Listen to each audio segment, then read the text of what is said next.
حامدا ومصليا أما بعد فأعوذ بالله من الشيطان الرجيم بسم الله الرحمن الرحيم إن الدين عند الله الإسلام۔ میرے محترم بزرگوں اور عزیز دینی بھائیوں، اس وقت کے جو حالات ہیں ہمارے ملک میں اور پوری دنیا میں، وہ ایمان والوں کے لیے خاص طور سے بڑے تشویشناک حالات ہیں۔ جہاں بھی نظر دوڑائی جائے مسلمان پریشان ہیں، ایمان والے ظلم کے شکار ہیں۔ ان حالات میں عوام کو، مسلمانوں کو کیا کرنا چاہیے؟ ان حالات کا مقابلہ کیسے کرنا چاہیے؟ کیا صرف حکمرانوں کو کوسنا اور اپنے اکابر علماء پر بہتان تراشی کرنا کہ ہمارے بڑے کچھ نہیں کر رہے، مسلم حکمران خاموش بیٹھے، کیا یہی ان حالات کا حل ہے یا کچھ کرنا بھی پڑے گا؟ تو آج مختصر سے وقت میں یہی بیان کرنے کی کوشش کی جائے گی کہ ان حالات میں عام مسلمانوں کو کیا کرنا چاہیے۔ پوری بات 3 اعمال کے اندر آ سکتی ہے کہ ان حالات میں عام مسلمانوں کو 3 چیزوں پر خاص طور سے توجہ دینی چاہیے، 3 کام کرنے کے ہیں۔ سب سے پہلا کام اپنے ایمان کی حفاظت کرنا۔ اس وقت جو حالات ہیں پوری دنیا کے، ہمارے ملک کے، ایسے حالات میں، ایسے ماحول میں ایمان کو بچانا یہ بڑا مشکل کام ہے۔ آئے دن خبریں سنتے رہتے ہیں کہ مسلم نوجوان اپنے اسلام کو چھوڑ کر کسی دوسرے مذہب کو قبول کر رہا ہے، مسلم لڑکیاں اسلام کو چھوڑ کر کسی دوسرے مذہب کو قبول کر رہی ہے۔ یہ خبریں ہم روزانہ سنتے رہتے ہیں۔ تو ایسا ماحول چل رہا ہے، اس ماحول میں اپنے ایمان کی حفاظت یہ سب سے پہلا کام ہے، کیونکہ دنیا اور آخرت کی کامیابی کے لیے ایمان ضروری ہے۔ ایمان ہمارے پاس سب سے قیمتی دولت ہے۔ اس ایمان کے بغیر ہم دنیا میں بھی کامیاب نہیں اور آخرت میں بھی کامیاب نہیں ہو سکتے۔ جنت میں جانے کے لیے ایمان ضروری ہے۔ تو سب سے پہلا کام ہے اپنے ایمان کی حفاظت کرنا۔ کیسے بھی حالات آ جائیں، کیسی بھی آزمائش آ جائے، مصیبتوں کے پہاڑ ٹوٹ پڑے، لیکن آدمی کا ایمان مضبوط ہو، اس کا عقیدہ سلامت رہے، تو سب سے پہلا کام یہ ہے۔ آج ہمیں اپنے ایمان کی اہمیت معلوم نہیں، ہمارا ایمان سلامت ہے یا نہیں اس کی بھی ہمیں فکر نہیں ہوتی۔ کچھ ہمارے مسلم بھائی غیر مسلموں سے محبت کے دباؤ میں آ کر کے ایسے کام کرتے ہیں جس سے ان کا ایمان ختم ہو جاتا ہے۔ اور نام کیا ہے کہ ہمارا غیر مسلم بھائی ہے، اس سے محبت کی وجہ سے، اس سے دوستی کی وجہ سے، اس کو خوش کرنے کے لیے ہم یہ کام کر رہے ہیں۔ تو کسی انسان کو ایسا خوش کرنا جس سے اللہ ناراض ہو جائے، اس کی اجازت نہیں ہے۔ ابھی چھٹ پوجا آنے والی ہے، اس میں سننے میں آیا کہ ہماری مسلم عورتیں بھی غیر مسلم عورتوں کے ساتھ شریک ہوتی ہیں، وہ بھی اپنے سروں پر سوپ اٹھا کر کے، اور جو اعمال غیر مسلم عورتیں کرتی ہیں مسلم عورتیں بھی وہ کام کرتی ہیں۔ ذرا سوچیے، اندازہ لگائیے کہ اگر کوئی مسلم عورت وہ کام کرے جو چھٹ پوجا میں غیر مسلم عورت کر رہی ہے، تو اس کا ایمان بچے گا؟ اس کا ایمان ختم ہو جائے گا۔ غیر مسلموں کے تہوار میں شریک ہونا، کسی بھی طرح سے ان کی مدد کرنا یہ جائز نہیں ہے۔ اب جو آدمی اس میں شریک ہو کر ان جیسے کفریہ شرکیہ اعمال کر رہا ہو، اس کا ایمان کہاں بچے گا؟ تو ایسا سننے میں آیا ہمارے علاقے میں اس طرح کا کہیں پہ ہوتا ہوگا کہ مسلمان عورتیں بھی غیر مسلم عورتوں کے ساتھ اس میں شریک ہوتی ہے، مسلمان مرد مسلمان لڑکے بھی غیر مسلموں کے تہوار میں جو پروگرام ہوتے ہیں اس کے اندر حصہ لیتے ہیں۔ تو ایسے لوگوں کو اپنے ایمان کی فکر کرنی چاہیے۔ غیر مسلم ہمارا دوست ہے، ہمارا پڑوسی ہے، ہم اس کے ساتھ اچھا سلوک کرے، بھائی چارگی قائم کرے، دکھ سکھ میں اس کے ساتھ شریک ہوں، لیکن اتنی دوستی بڑھ جائے اور اتنی محبت ہو جائے کہ ہم اسلام کی باؤنڈری کو کراس کر کے ان جیسے اعمال کرنے لگے، ایسی دوستی کی اجازت نہیں ہے اسلام میں۔ اللہ نے ایک باؤنڈری رکھی ہے، دوستی کی بھی ایک حد ہوتی ہے۔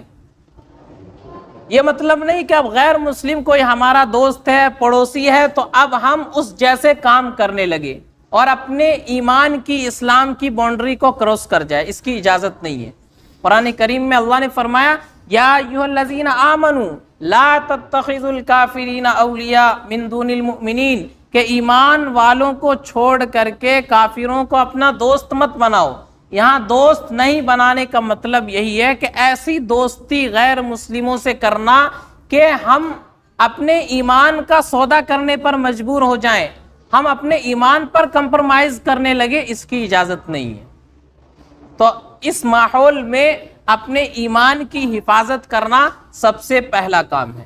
ہر طرف سے فتنے آ رہے ہیں، کس طریقے سے مسلمانوں کا ایمان ختم کر دیا جائے، کس طریقے سے مسلم نوجوان لڑکے اور لڑکیوں کے دلوں سے ایمان کی اہمیت، اس کی عظمت ختم ہو جائے اور وہ ایمان اور غیر ایمان میں فرق نہ کر سکے، اس کی بڑی زوروں کے ساتھ کوششیں جاری ہے۔ تو ہمیں ایسے ماحول میں اپنے ایمان کی حفاظت، اپنے بچوں کے ایمان کی حفاظت، یہ سب سے پہلا کرنے کا کام ہے۔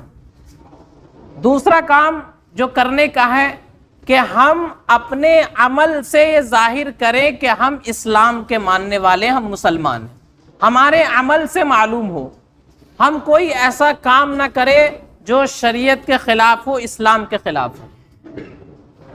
آدمی دیکھ کر کے پہچان جائے کہ یہ مسلمان ہے، یہ اسلام کا ماننے والا ہے۔ آج ہم اپنی حالت پر غور کریں، سر سے لے کر پیر تک کون سی ایسی چیز ہے جس سے ہمیں لگتا ہے کہ یہ مسلمان ہے؟ بہت سے مسلمان ایسے نظر آتے ہیں کہ ان کو دیکھ کر کے تھوڑی دیر سوچنا پڑتا ہے کہ اس کو سلام کرے یا نہ کرے، کیا پتہ مسلمان ہو نہ ہو، کیونکہ سر سے پیر تک کوئی نشانی نہیں، نہ اسلامی لباس ہے، نہ اسلامی چہرہ ہے، اسلامی وضاحت نہیں ہے، تو معلوم نہیں پڑتا مسلمان بھی ہے یا نہیں۔ تو یہ ہماری حالت ہے۔ تو ہماری حالت سے معلوم ہو جائے کہ یہ اسلام کا ماننے والا ہے، یہ مسلمان ہے، دیکھ کر کے معلوم ہو جائے ہمارے اخلاق کو، ہمارے کردار کو کہ یہ مسلمان ہے، اسلام کا ماننے والا ہے۔ جب ہم اسلامی اخلاق اپنائیں گے، اسلامی کردار اپنائیں گے تو انشاءاللہ ضرور دوسروں پر اس کا اثر پڑے گا۔ لاک ڈاؤن کے زمانے میں کچھ مسلمانوں نے اسلامی اخلاق کا مظاہرہ کیا، جب لوگ کوئی کسی کو گلے لگانے والا نہیں تھا، کوئی کسی کا پوچھنے والا نہیں تھا، اپنے گھر کا آدمی مر جاتا کوئی اس کو آخری جو اس کی رسومات ہوتی ہے وہ ادا کرنے کو تیار نہیں تھا، مرنے والے کے گھر والے اس کو دفن کرنے کو تیار نہیں تھے، تو کچھ مسلمانوں نے اپنے اخلاق کا مظاہرہ کیا، یہاں تک کہ انہوں نے غیر مسلموں کا خیال کیا، ان کو کھلایا پلایا، اپنے گھر میں جگہ دی اور مصیبت میں ان کے کام آئے، ان کی ضرورتیں پوری کی، تو غیروں کو احساس ہوا کہ ہم مسلمانوں کو غلط سمجھتے تھے، ان کے دین کو غلط سمجھتے تھے، ان کا دین تو اصل یہ ہے، ان کا دین تو یہ اخلاق سکھاتا ہے، ان کے نبی نے تو یہ کردار ان کو دیا ہے۔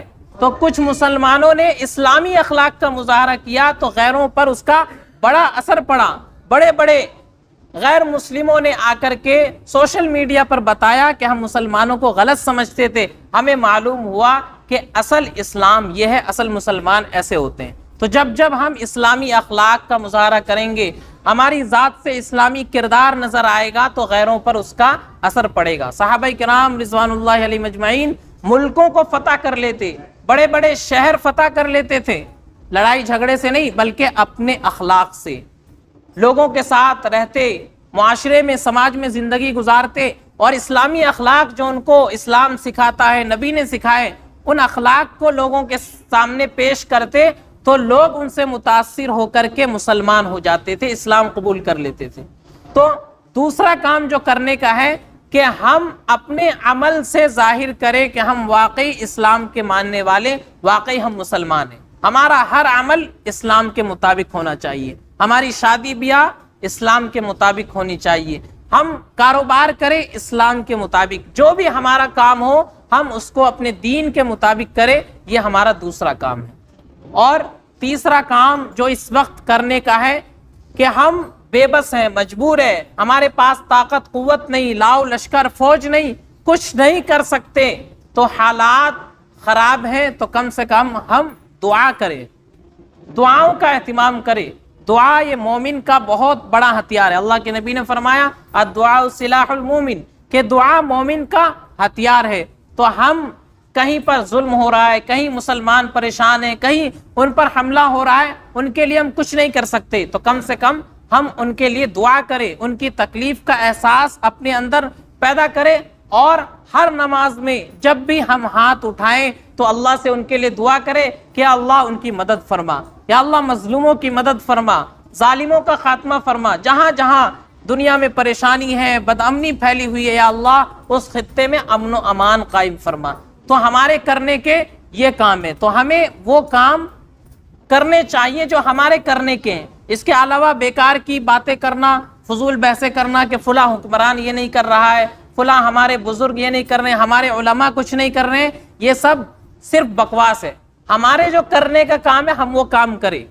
کسی نے کہا کہ ان کا جو کام ہے وہ اہل سیاست جانے، ان کا جو فرض ہے وہ اہل سیاست جانے، میرا پیغام محبت ہے جہاں تک پہنچے۔ تو ہمارے کرنے کا جو کام ہے ہم اسلامی اخلاق لوگوں کے ساتھ پیش کریں، اسلامی طریقے کے مطابق زندگی گزاریں، اپنے بچوں کے ایمان کی، دین کی فکر کریں، اور دعاؤں کا اہتمام کریں کہ اللہ ہم تو بے بس ہیں، مجبور ہیں، کچھ نہیں کر سکتے، ہمارے بھائیوں کے ساتھ ظلم ہو رہا ہے، ان کے بچوں کو، عورتوں کو شہید کیا جا رہا ہے، ان پر کھانا پینا بند کر دیا گیا ہے، زندگی دشوار ہو گئی ہے، اللہ ہم مجبور ہیں، ہمارے پاس کوئی طاقت نہیں، قوت نہیں، لیکن یا اللہ سب سے بڑی طاقت آپ کی ہے، آپ جو چاہیں کر سکتے ہیں، تو ہم کم سے کم دعاؤں کا اہتمام کریں ان لوگوں کے لیے جن پر ظلم ہو رہا ہے، جہاں جہاں کہیں لوگ پریشان ہیں، تو ہم کم سے کم ان کے لیے دعا کر سکتے ہیں۔ تو یہ تین کام ہیں جو ہمیں ان حالات میں کرنے چاہیے۔ یہ آزمائشیں آتی ہیں اللہ کی طرف سے، اللہ بندے کو، ایمان والے کو آزماتے ہیں کہ میرا بندہ اپنے ایمان میں پکا ہے یا نہیں۔ اللہ کبھی خوف سے، کبھی بھوک سے، کبھی جان اور مال میں کمی کر کے، پیداوار میں کمی کر کے اللہ بندے کو آزماتے ہیں، بندہ اس ایمان میں پاس ہوتا یا نہیں ہوتا۔ کہیں ایسا تو نہیں اس امتحان میں وہ ناکام ہو جائے، تھوڑی سی مصیبت آئے تو زبان پر شکوہ شکایت کرنے لگے کہ اللہ کو میرا ہی گھر ملا تھا پریشانی کے لیے، میرا ہی بیٹا ملا تھا موت کے لیے، اللہ نے ہمارے اوپر ہی ساری مصیبت دے رکھی ہے۔ تو اس طرح کی باتیں تو زبان سے نہیں نکالتا، اللہ ایمان والوں کو آزماتے ہیں۔ تو ان آزمائش میں ہمیں کھرا اترنا ہے، اس امتحان میں کامیاب ہونا ہے، تو ہمارے کرنے کے یہ تین کام ہیں۔ ہم اپنے ایمان کی حفاظت کریں، دوسرا کام ایمان کے مطابق، اسلام کے مطابق زندگی گزارے، اور تیسرا کام ہے کہ جو حالات اس وقت چل رہے ہیں، جہاں کہیں بھی لوگوں پر ظلم ہو رہا ہے، چاہے وہ فلسطین ہو یا ہمارا ملک ہو یا دنیا میں اور بھی کہیں ظلم ہے، پریشانی ہے، تو ہم ان لوگوں کے لیے کچھ نہیں کر سکتے، تو اللہ سے دعا کریں کہ اللہ ان لوگوں کو ظلم سے بچائے، اور جو لوگ ظلم کر رہے ہیں، دنیا کا امن خراب کر رہے ہیں، اللہ ان کو نیست و نابود فرمائے۔ تو یہ کام ہمارے کرنے کے، جب ہم یہ کام کریں گے انشاءاللہ پھر اللہ کی طرف سے راحت ملے گی، آسانی آئے گی، اللہ کی مدد آئے گی۔ تو ہم یہ کام کریں جو ہمارے کرنے کے، اللہ ہم سب کو عمل سمجھ کی توفیق عطا فرمائے۔ وآخر دعوانا الحمدللہ رب العالمین۔